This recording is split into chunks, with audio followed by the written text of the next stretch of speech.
You're listening to the Tri-Stone Pause for Power broadcast. You are the representative of Jesus Christ. I am so glad and so grateful that God has allowed us to be together again.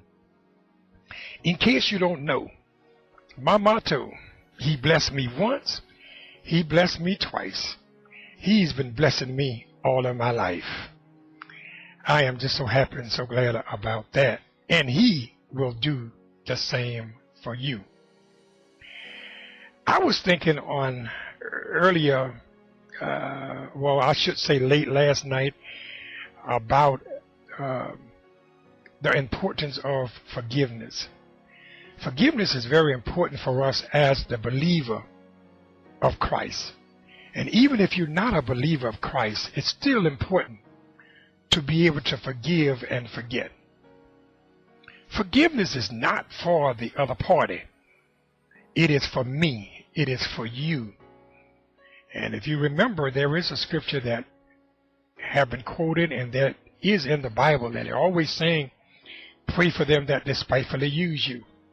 In my words, I always say, pray for them that, backbite you, that lie on you, say things about you that's not true.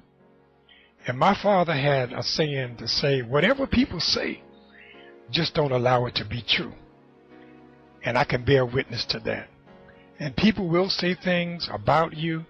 They will say things to other people to cause conflict.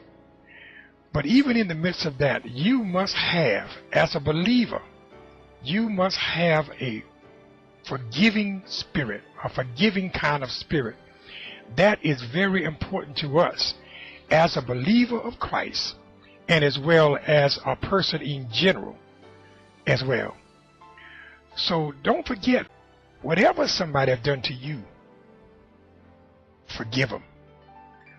And once you forgive that individual, you can move on with your life. God will bless you and take you to another level, another dimension in Him. And that is the most important thing.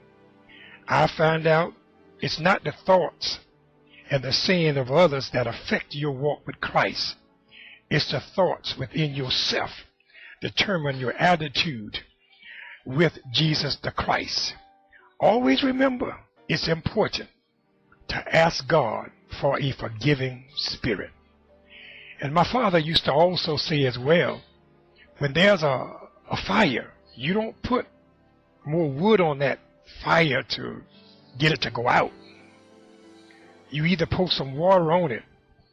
In other words, I always like to say, you just stand still and allow God to work it out.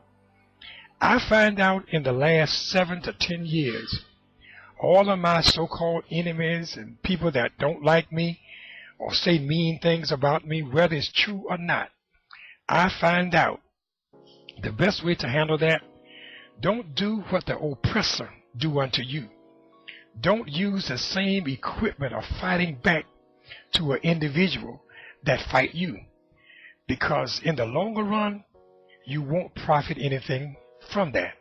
I find out when I just be still and hold my peace and allow the Lord, King Jesus, to fight my battle, I always come out victorious. Welcome to the Tri-Stone Pause for Power Radio Ministry. Spiritual Nugget by Elder Othinell Jenkins, headquartered Atlanta, Georgia. Visit our presence on the World Wide Web, tristoneministry.com.